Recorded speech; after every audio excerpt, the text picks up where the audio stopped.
যদি আপনার বা আপনার আশেপাশে কারোর করোনা পজিটিভ হয় তাহলে দ্রুত কিছু সতর্ক এবং সঠিক পদক্ষেপ নেওয়াটা খুবই জরুরি।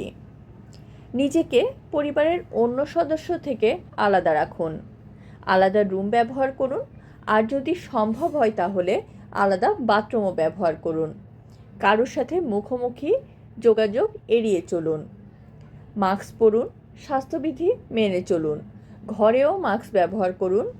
যদি অন্য কারোর কাছাকাছি আসেন তাহলে হাঁচি কাশি দেওয়ার সময় কোনোয়ের ভাঁজে বা টিস্যু ব্যবহার করুন। পরে টিস্যুটি ফেলে দিন এবং হাত ধুয়ে ফেলুন। উপসর্গ মনিটর করুন, প্রতিদিন জ্বর মাপুন, অক্সিজেন স্যাচুরেশন চেক করুন। শ্বাসকষ্ট, বুকে ব্যথা বা অক্সিজেনের লেভেল যদি 94%-এর নিচে নেমে যায় তাহলে অবশ্যই দ্রুত চিকিৎসকের পরামর্শ নিন। চিকিৎসকের পরামর্শ অনুযায়ী ওষুধ খাওয়া শুরু করেন।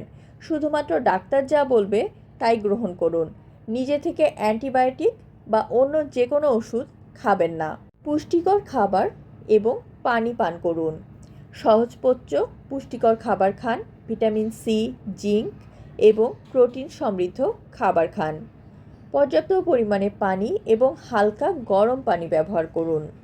বিশ্রাম নিন এবং মানসিক চাপ কমান। ঘুম ও বিশ্রাম শরীরকে দ্রুত সুস্থ করতে সাহায্য করে।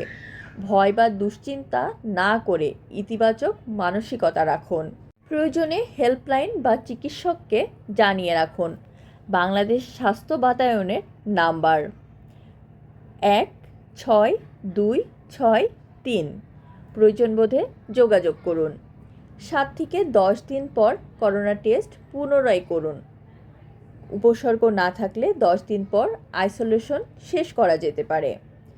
অফিস বা ভ্রমণের জন্য নেগেটিভ রিপোর্ট প্রয়োজন হলে টেস্ট করুন। হালকা ব্যায়াম করুন এবং শ্বাস প্রশ্বাসের ব্যায়াম করুন। করোনা পরবর্তী সময় দুর্বলতা কাটাতে ধীরে ধীরে হাঁটাহাঁটি করুন এবং ডিপ ব্রেথ নিন। যদি আপনার কোনো ধরনের ইমার্জেন্সি দেখা যায় সাথে সাথে হাসপাতালে যোগাযোগ করুন।